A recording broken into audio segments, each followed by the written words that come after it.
How's it going, guys? I want to talk about a case. A case that all started in 2024 and is still no answers. I did say 2024 and we're in 2025 and still no answers. And check this out. That's not the craziest part of it all. The craziest part of it all is that this teenager that had never left his home before, somehow there's been not one trace of this child since the 25th of February 2025, around 6:25 p.m. when he left the Texas Roadhouse with his mother, Katie. That's it. Not one trace. According to them, I've reached out to everyone, and I finally got an answer. There's not one sighting. There's not one trace. There's not one peep. There's not nothing. Nothing. I hate to be the bearer of bad news. There's nothing. There's nothing to show where this kid went, how he went, who might have done it. Evidently, it's just somehow in 2024, and yet a year and a half plus later, in 2025, still nothing. I don't understand this, because there is a thing called probable cause, and last resort, probable cause shouldn't take 2 years. And I know it does say that it can take up to 2 years. I get it. But why wait the full term, right? If they got anything at all, I think what it comes down to now that we're really learning that there's not one trace of Sebastian Rogers anywhere. Now I understand them trying to debunk the flashlight video, right? Because if you think about it, if it would have been Sebastian or what they thought to be Sebastian in that video, I think we would have had answers by now. I think that what I still think is that was a dummy decoy video. It was made up, it was fake. I guess that's the only way to say it. It was a fake video. It was made on purpose, right? Made to distract and to make it look like this child ran away at 3 o'clock in the morning. Why they chose 3 a.m., I don't know. But why she said 3 and a lot of things she said, 3 minutes. Why she said 3 this, 3 that, I don't know. Why they said 3 holidays, the 3 upcoming holidays. They use 3 a lot. They use the 3 upcoming holidays in that one video, saying the chair was going to be empty. How did they know that? Three holidays in advance. I don't know how they know that. That's the cop's job. I can tell you what I think, but that doesn't matter. That doesn't hold up in the court of law, right? I mean, like I said, don't take my word for it, but something shaky had to have gone on here. And I mean, you're talking the technology that they have nowadays, like there had to have been some kind of burner phone that was probably powered off with no power on it during this time, because it would have showed up on a cell phone dump. And a lot of people, they tell us that every car is accounted for, right? But how can they tell us that confidently when stepdaddy said if you go out and go towards the high school, that light splitter don't work? They didn't get any cars that went that way, west. They didn't get any cars that went west, according to Chris Profit. So how can law enforcement confidently say every vehicle was accounted for? I think that's where the error is. That's where the mistake might be, is that we somehow believe that they have every car accounted for, when we learn a year and a half later that it seems like it's not possible. Because if that's correct, that license plate reader does not work going west by the high school there, the same way Katie would have went that morning, supposedly, allegedly, whatever. I don't think she did, but she says she did. Like, that they couldn't have accounted for the cars that went that way, evidently. But now, I beg a difference on the way the cameras are set up in that neighborhood, you couldn't get in and out without being seen on camera. So when they say that every car has been accounted for, does that mean every car that they picked up on license plate reader had been accounted for? Because if that car came in that neighborhood and went out towards the high school, that car was never picked up. Now, it would have been picked up in the neighborhood, but is it the same car that somebody else drives, where it would have looked like, okay, that's so-and-so's car, okay, that matches their car? Like, you know, think about it. If this was planned, they had to think everything out up front. The only one mistake they made was the shoes. That's the only mistake Katie made. I've always said it, the shoes. That's the biggest thing to me. And if you go back to asking anyone with any kind of detective experience, they're going to say, yeah, usually that's the main thing that they look at, you know, the shoes. In cases like this, right? I don't know. I mean, I'm at a point now where it's like, okay, we've searched so much up there. I mean, we're not stopping. I can tell you that. We're going to continue to search for Sebastian Rogers, but it's running out of areas to search, right? That we feel could have played a role, right? That's what you have to look at. I mean, we've tried to think outside the box to pick up search areas. We've used y'all's search areas. Y'all have given us a lot of advice, a lot of good areas. We searched those areas. And when you continue to keep coming up with nothing, you look back at that thing and that statement that's made underneath, you know, like when you go to look up the flyer or whatever, you know, it always has those little sayings about it. It always says that, you know, not a trace of him was found. Like, not one trace of him has been found up to today's date. And that is crazy to me. That the amount of cameras in that neighborhood, did it pick this kid up leaving that neighborhood? And what I'm learning now is that did they even pick him up coming into the neighborhood after he ate? I don't know about that. I don't think so. And I think that may be where they've ran into a wall, but yet, you know, because think about it. Whatever happened, if a handoff happened outside that neighborhood, away from a camera, right? We know they're really good with cameras, so we know that they know where every camera was, right? They even know what cameras weren't working down the road, okay? So they know everything about every camera. What's the first Facebook post they made that morning? Needing to know about people's camera. Like, everything they've done is to know about the camera. So it tells us that they've done their surveillance. They've done their scouting, right? They've done this. They did it. Took them a while, but they did it. Is that why they chose this area? Hey, to live there, there's a lot of things that make me wonder. But I keep going back to that picture of him at the school with those teachers, how happy he was and how smiley those teachers were. And think about how happy Sebastian was, even with what was going on in his life, with the CPS and this and that and the abuse from the stepfather. And I only say that because stepfather admitted to the abuse. He said that he hit him with a belt, that he whacked him with a belt, whatever it may, however he said it on Nancy Grace and other platforms. That's an autistic child, so that's considered abuse in the state of Tennessee. Sorry, it is. It's the truth. Look it up. It's a law. Why they never acted on that law, I don't know. I don't know why they haven't acted on half the laws they could have acted on. I don't know why they haven't acted on probable cause, because they sure did to go search a landfill across state line. They had to give some kind of probable cause for that.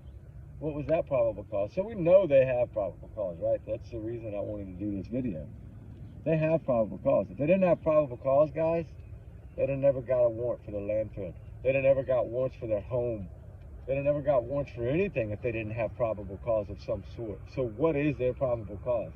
That's what we need to learn to figure out now, I guess, is the only way we're going to get any kind of answers at all, is if we can somehow magically figure that out.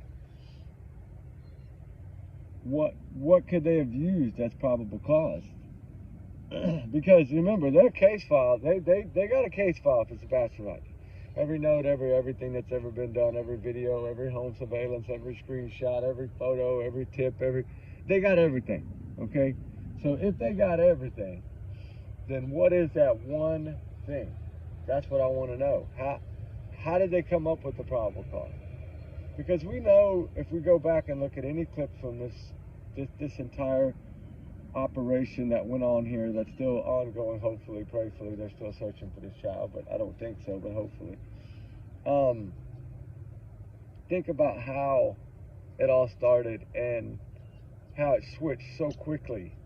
Because day 2 is when Eric Craddock and Ken were doing their little thing outside the command center there. And that's when he made it his point really, really clear. I'm not saying he didn't have shoes. That's the mother said that. I didn't say that. I'm not going to say he's barefoot. That's what he said. Okay, why? Okay, why did he say that? Why did he stress that? Because the things they say in the first few days are really do have truth, lots of truth, I feel. That's where the truth lies, is in the first few days. That's where the answers usually lie. So if he's going to say that right off the bat, and less than, for less than 24 hours, or they say less than 2 days, it was overnight, he changed. It's something made him say that. And when he said that, I didn't really catch it until recently, really, the meaning behind it, because I'm trying to learn how they do these things. And to think about now, okay, that's also the day that reporter asked him, are you ruling out foul play? And he said no. Clearly he said no. He fumbled over his own words. I remember that. I played that clip before. And he was like kind of fumbled over his own words, and then he's like, no, but they have been cooperative. He said everybody's been cooperative, but we're not going to rule it out. We're not going to rule it in. But so for people to think they ain't got nothing, that was my thought. I was really like, man, do they really have? And then I think they had to have something, because if they didn't have anything, they'd have never had probable cause to get warrants. This would have just been missing. They'd have never searched the landfill. They'd have never done that massive search. They'd have treated it as a runaway, and that'd have been it. They never treated this case as a runaway. Never. Never did they treat this. They were searching a landfill in the first 7 days. At least got a warrant for it in the first 7 days. So you may tell me how that doesn't point to criminal. I mean, come on. Yeah, hey, they can keep it down low all they want. You got to look at what they've said, and they continue to say the investigation is still ongoing. Okay, so like we get little hints, and then we get little facts. Okay, facts is that means it's an investigation. All right, that means they're investigating this. Well, that tells us one or two things. Either that's why they're still not ruling foul play out, because they don't really know. That's why they haven't cleared anyone, because they don't really know. So to them, it's still an open book until, I guess, that one piece of the puzzle falls in their lap, which I thought it did already. I was really confident at what I was hearing. That I knew something was going to come out, and I knew it was going to be big, but I didn't think it was going to be a backward slap in the face. But that's all right, because we've done figured that one out. We know who wrote that. We know that FBI only made one comment in that whole entire thing. You're not going to tell me otherwise, because it's the only spot. And it was just, all he said was the case is a question mark. Well, if the FBI says the case is a question mark, then dang it, the case is a question mark. And that means that's why the cops really don't know. It's just a question mark to them. So it does make an understanding that they're just stuck. They're stuck in a spot. And that they can't go forward and they can't go backwards. And that they just need that one little piece of something. A tip doesn't necessarily mean to tell us where he is.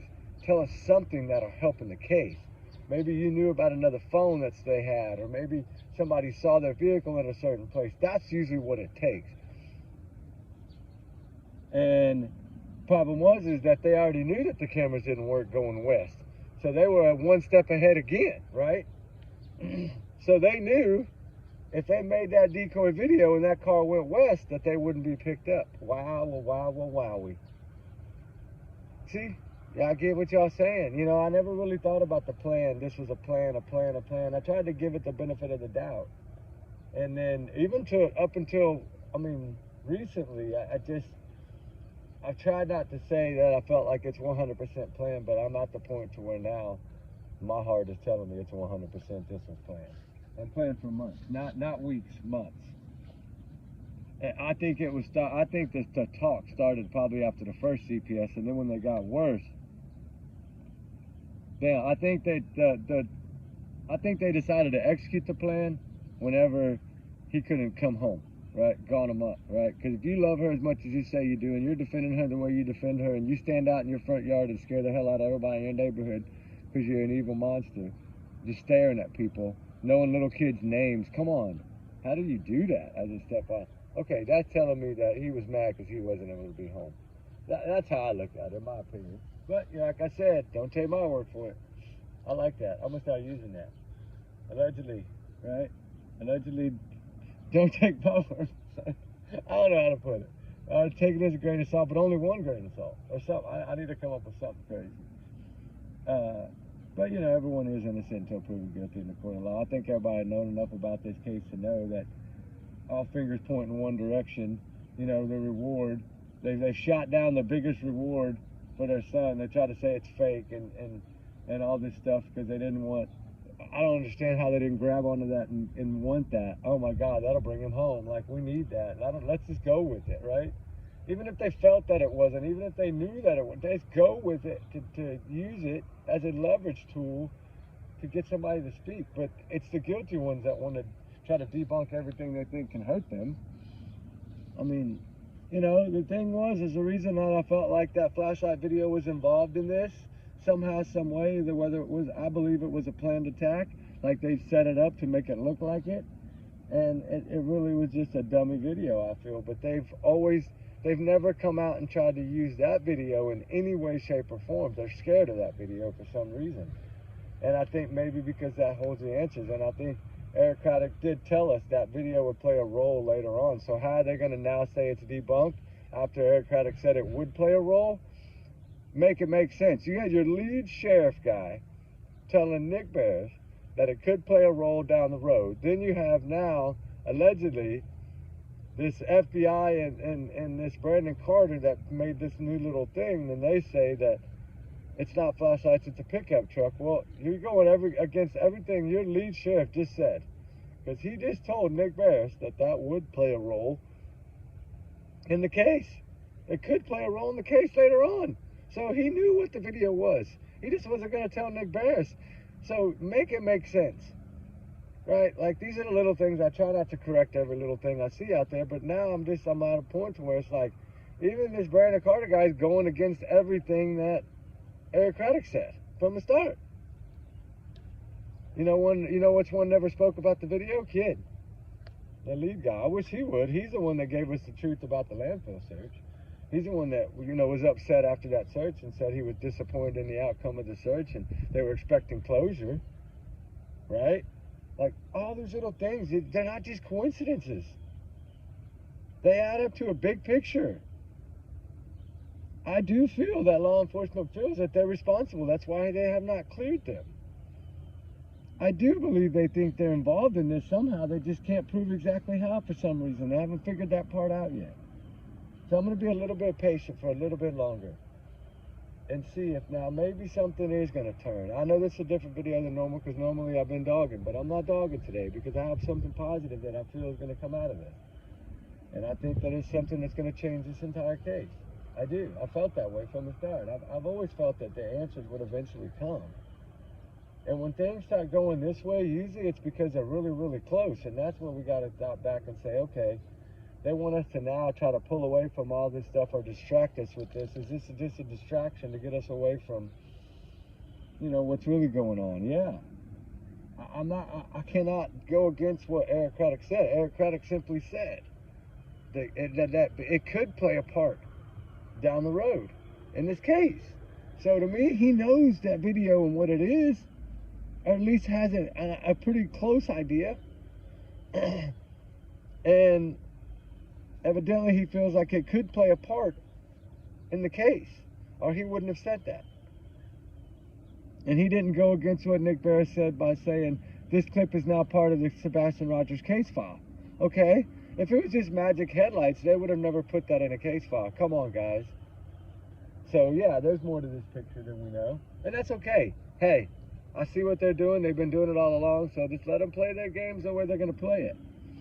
I'm not saying they don't have a little crooked one in there somewhere within that system. I think every system has one shady officer every now and then, I'm sure. Not everybody's perfect. But, you know, people change. People can change. And prayerfully for the better. And hopefully this case will be solved. And I just have a hunch. I don't know. It's weird. I've had it for a couple of days now because we went down there a couple of days ago for one day. We had to go check on something. I know you're ready to go. But anyway, hey guys, we're gonna come back, but I got to get her to the doggy doctor. So she's got to go get her checkups and the allergy shot or thing or whatever they give her for allergies. Anyway, remember guys, y'all's comments, y'all's meals alone, not to reflect the channel. We do our research together because we're a big heart, little family. Trigger warnings across the board, 500 million. And allegedly, y'all know, these are my opinions and my thoughts and my free speech. I'm entitled to it. I always say everyone's innocent until proven guilty in the court of law, right? You know, don't take my word for it. All right, guys, we love y'all, and we'll talk soon. Be good, be safe. Prayers for Sebastian Rogers. We won't give up, so neither should y'all. All right, guys, keep us in your prayers. Keep everybody in your prayers. All the missing, all the runaways, they need our prayers. All right, guys, have a blessed one. We're honored. We love y'all. Be safe. Sending hugs from way over here. All right, guys, bye.